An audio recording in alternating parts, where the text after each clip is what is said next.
In today's video, I'm going to teach you how to enable or disable hardware acceleration in Steam.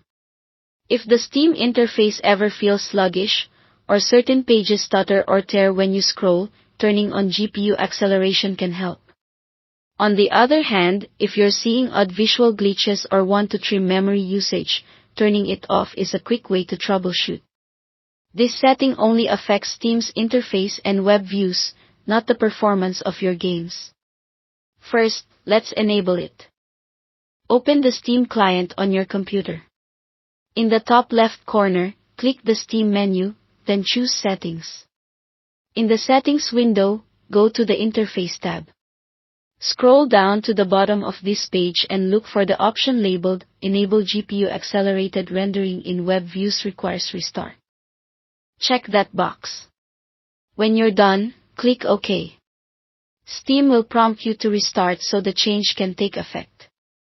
Go ahead and let it restart. The new setting won't apply until Steam has closed and reopened. After enabling hardware acceleration, the store, library, and other web-driven parts of Steam should feel smoother, especially on high-resolution or high-refresh displays. You might also notice that your graphics card takes on a bit more of the interface workload, which can reduce CPU use in some cases. This is normal. If everything looks and feels better, you can leave it on and enjoy the improved responsiveness. If you run into flickering, blank panels, or other interface issues, or you prefer to minimize RAM and GPU use, you can disable the feature just as easily. Open Steam again, click the Steam menu in the top left, and select Settings. Head back to the Interface tab, scroll to the bottom, and uncheck Enable GPU Accelerated Rendering in Web Views. Click OK, and when you're prompted to restart, allow Steam to close and reopen. Once it restarts, the interface will fall back to standard rendering.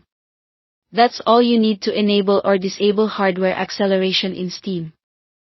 Thanks for watching, and don't forget to subscribe to this channel for more videos like these.